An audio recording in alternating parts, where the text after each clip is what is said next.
Hey people, it's story time.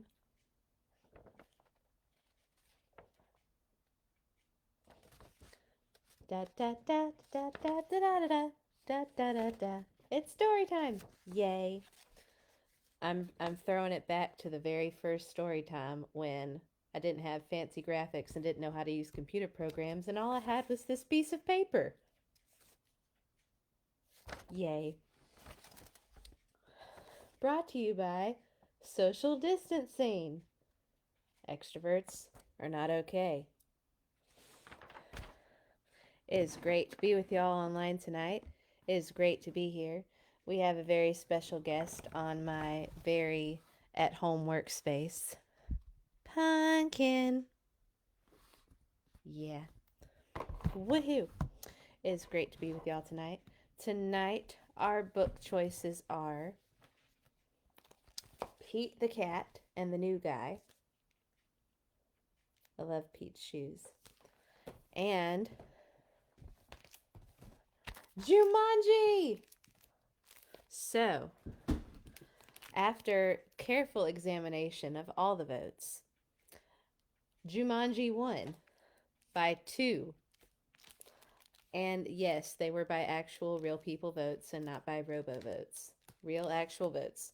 So, anybody else feeling like 2020 has been one big game of Jumanji?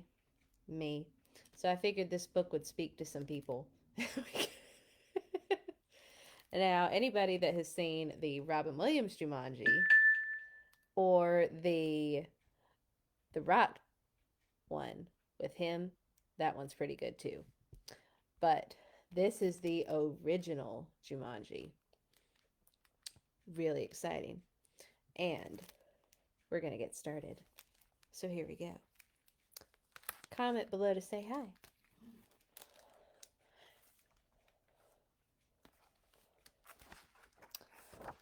Jumanji. Written and illustrated by Chris Van Allsburg. Published by Houghton Mifflin.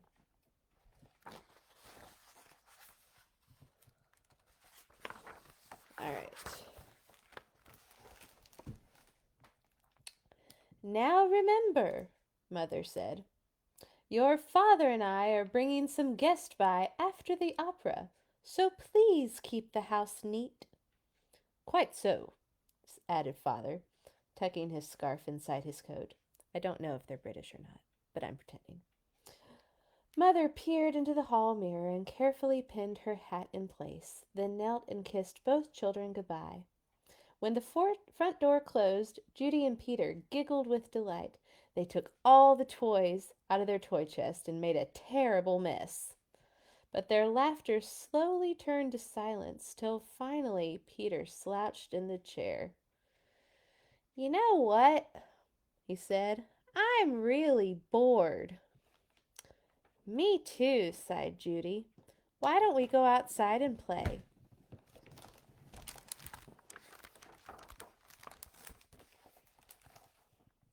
Peter agreed, so they set off across the street to the park.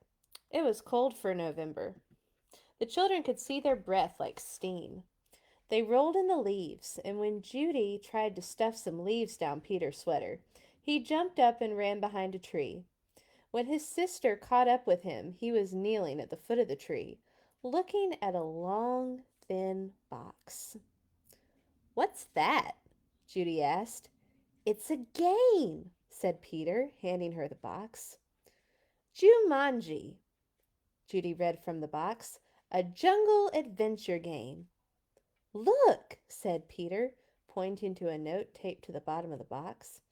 In childlike handwriting were the words, Free game. Fun for some, but not for all. P.S. Read instructions carefully. Want to take it home? Judy asked. Not really, said Peter. I'm sure somebody left it here because it's so boring. Oh, come on, protested Judy. Let's give it a try.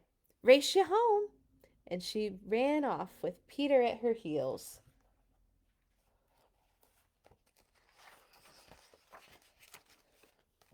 At home, the children spread the game out on a card table. It looked very much like the games they already had. There was a board that unfolded, revealing a path of colored squares. The squares had messages on them. The path started in the deepest jungle and ended in Jumanji, a city of golden buildings and towers. Peter began to shake the dice and play with the other pieces that were in the box. "Put those down and listen," said Judy. "I'm going to read the instructions. Jumanji, a young people's jungle adventure, especially designed for the bored and the restless. A. Player selects piece and places it in deepest jungle. B. Player rolls dice and moves piece along path through the dangers of the jungle. C. First player to reach Jumanji and yell the city's name aloud is the winner." "Is that all?" asked Peter, sounding disappointed. "No," said Judy. "There's one more thing, and this is in capital letters. D. Very important. Once a game of Jumanji is started, it will not be over until one player reaches the Golden City." Uh-oh. "Oh, big deal," said Peter, who gave a bored yawn. "Here," said Judy, handing her brother the dice. "You go first." Peter casually dropped the dice from his hand. "7," said Judy. Peter moved his piece to the 7th square. "Lion attacks. Move back 2 spaces," read Judy. "Gosh, how exciting," said Peter in a very unexcited voice. As he reached for his piece, he looked up at his sister. She had a look of absolute horror on her face. "Peter," she whispered, "turn around very, very slowly." The boy turned in his chair. He couldn't believe his eyes. Lying on the piano was a lion, staring at Peter and licking his lips.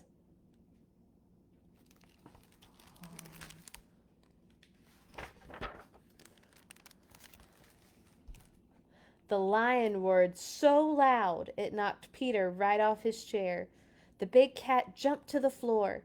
Peter was up on his feet, running through the house with the lion a whisker's length behind. He ran upstairs and dove under a bed. The lion tried to squeeze under but got his head stuck. Peter scrambled out, ran from the bedroom, and slammed the door behind him. He stood in the hall with Judy, gasping for breath. "I don't think," said Peter in between gasps of air, "that I want to play this game anymore." "But we have to," said Judy as she helped Peter back downstairs. "I'm sure that's what the instructions mean. That lion won't go away until one of us wins the game."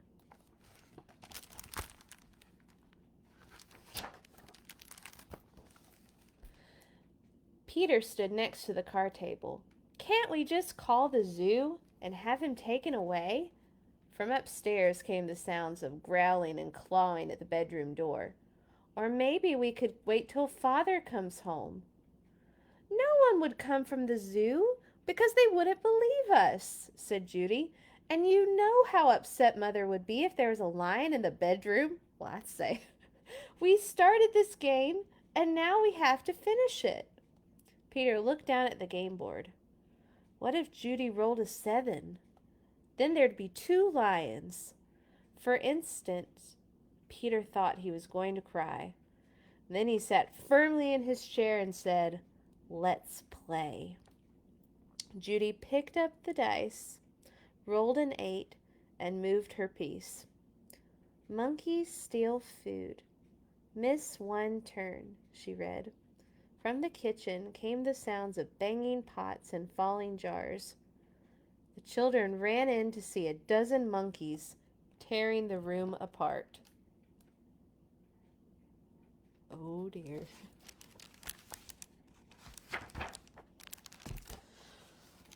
"Oh boy," said Peter.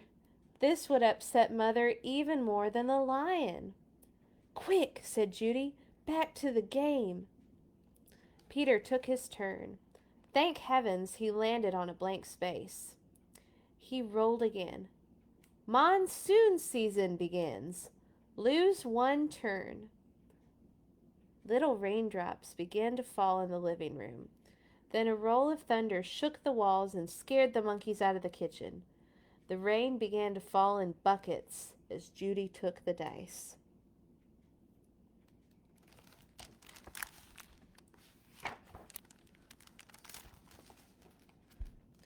Guide gets lost. Lose one turn. The rain suddenly stopped. The children turned to see a man hunched over a map. "Oh dear, I say, spot of bad luck now," he mumbled. "Perhaps a left turn here, then no, a right turn here. Yes, absolutely, I think a right turn, or maybe—" "Excuse me," said Judy, but the guide just ignored her. "Around here, then over—" No, over here, and then around this. Yes, good, but then—" Judy shrugged her shoulders, then handed the dice back to Peter.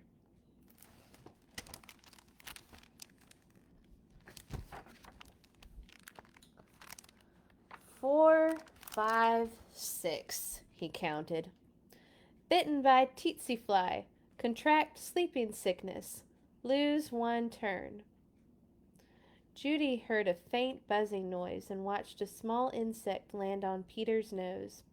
Peter lifted his hand to brush the bug away, but then stopped, gave a tremendous yawn, and fell sound asleep, his head on the table. "Peter! Peter! Wake up!" cried Judy, but it was no use. She grabbed the dice and moved to a blank. She rolled again and waited in amazement. Rhinoceros stampede. Go back 2 spaces. As fast as he had fallen asleep, Peter awoke. Together they listened to a rumble in the hallway. It grew louder and louder. Suddenly a herd of rhinos charged through the living room and into the dining room, crushing all the furniture in their path. Peter and Judy covered their ears as sounds of splintering wood and breaking china filled the house. Oh dear.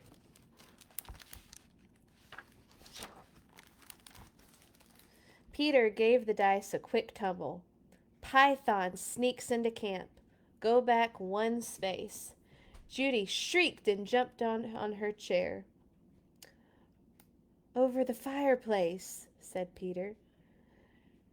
Judy sat down again, nervously eyeing the 8-foot snake that was wrapping itself around the mantel clock. The guide looked up from his map, took one look at the snake, and moved to the far corner of the room, joining the monkeys on the couch.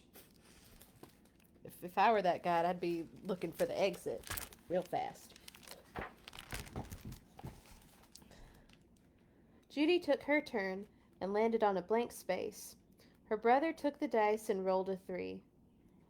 "Oh no," he moaned. "Volcano erupts. Go back 3 spaces." The room became warm and started to shake a little. Molten lava poured from the fireplace opening. It hit the water on the floor and the room filled with steam. Judy rolled the dice and moved ahead. "Discover shortcut. Roll again." "Oh dear," she cried. Judy saw the snake unwrapping himself from the clock. "If you roll a 12, you can get out of the jungle," said Peter. "Please, please," Judy begged as she shook the dice. The snake was wriggling his way to the floor. She dropped the dice from her hand. 1 6, then another. Judy grabbed her piece and slammed it to the board. "Jumanji!" she yelled as loud as she could. The steam in the room became thicker and thicker. Judy could not even see Peter across the table. Then, as if all the doors and windows had been opened, a cool breeze cleared the steam from the room. Everything was just as it had been before the game. No monkeys, no guide, no water, no broken furniture, no snake, no lion roaring upstairs, and no rhinos. Without saying a word to each other, Peter and Judy threw the game into its box. They bolted out the door, ran across the street to the park, and dropped the game under a tree. Back home, they quickly put all their toys away, but both children were too excited to sit quietly, so Peter took out a picture puzzle. As they fit the pieces together, their excitement slowly turned to relief and then exhaustion. With the puzzle half done, Peter and Judy fell sound asleep on the sofa.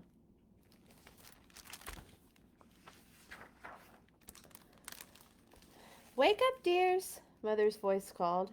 Judy opened her eyes. Mother and Father had returned, and their guests were arriving. Judy gave Peter a nudge to wake him. Yawning and stretching, they got to their feet. Mother introduced them to some of the guests, then asked, "Did you have an exciting afternoon?" "Oh, yes," said Peter. "We had a flood, a stampede, a volcano. I got sleeping sickness and—" Peter was interrupted by the adults' laughter. "Well," said Mother, "I think you both got the sleeping sickness.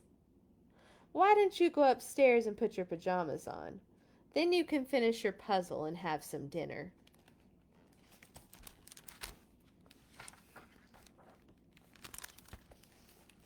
When Peter and Judy came back downstairs, they found that Father had moved the puzzle into the den. While the children were working on it, one of the guests, Mrs. Budwing, brought them a tray of food. "Such a hard puzzle," she said to children. "Daniel and Walter are always starting puzzles and never finishing them." Daniel and Walter were Mrs. Budwing's sons. "They never read instructions either."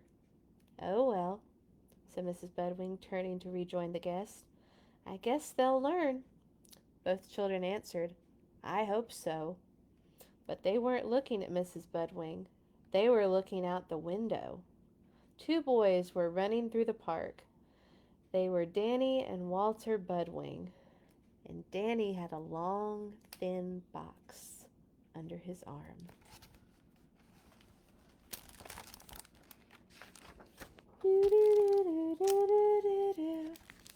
Maybe that's what's happened. Maybe Danny and Walter never finished the game. Okay. No, that's not what happened.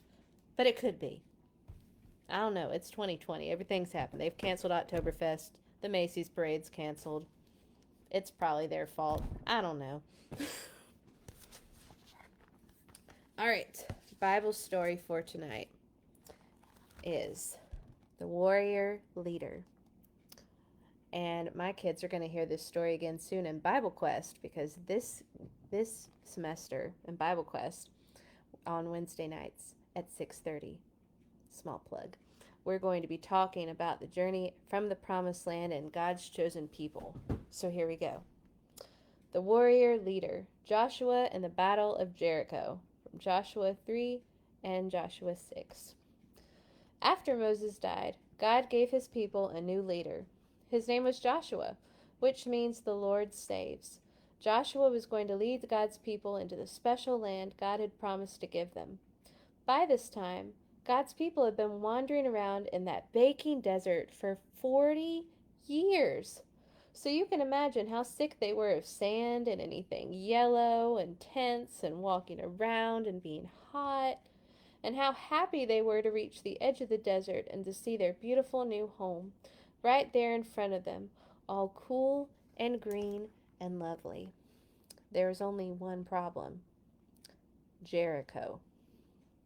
Jericho was a city, but it wasn't just any old city. It was a fortress and stopped anyone from getting into the land.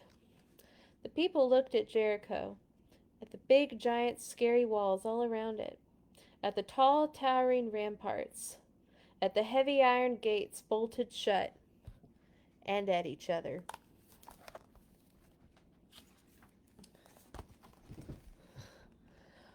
What would they do? No one knew, but God knew, and God told Joshua what to do. But Joshua must have looked surprised, because it was a very odd battle plan indeed, as we'll soon find out. Then God made his people promise. He made them a promise. I will always be with you, and I will never, ever leave you. If you do what I say, your lives in the new land will be happy, and everything will go well." So Joshua gathered his army together. They had their swords and spears and shields. They were ready to fight. But the plan wasn't about fighting, it was about trusting and doing what God said. Joshua's army went marching, marching, marching around the city, day after day after day. "They're too scared to fight," the people in Jericho said. But they were wrong. God's people weren't scared. They were waiting, waiting for God to tell them what to do next. On the seventh day, God told his people to march around the city, not once, but 7 times. Then God told everyone to make as much noise as they could. Has anyone ever told you to make as much noise as you possibly can? Well, imagine that noise. Add 39,999 other people making that noise too, and you'll get the idea. Ear splitting. And as it turned out, stone splitting too, because the huge strong walls of Jericho just crumbled to the ground as if they were made of sand. Jericho vanished in a great cloud of dust. So it was that God's people entered in their new home. And they didn't have to fight to get in. They only had to walk. Joshua said, "God has brought you safely here. Now will you do what he says?" Everyone said, "We promise." "Only God can make your heart happy," Joshua said. "So don't pray to pretend gods." "No," they said. "Never." I'm afraid they didn't keep their promise. They didn't do what God said, and many years later, just as God warned them, things would go badly for God's people. They would lose their home. Enemies would capture them and take them off as slaves, and God's people would scatter into many different lands. But God's plan was still working. One day he would give his people another leader and another home. But this home no one could ever take from them. The end. All right.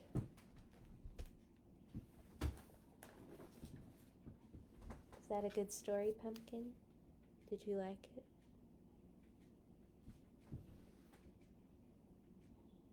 She likes to visit sometimes. Most of the time she just looks at me while I read stories. Are you going to pick next week's book now? I guess so. I guess that means yes. All right. So we refer to the yellow book of bag of books. All right. Next week's books are between Miss Nelson is Missing or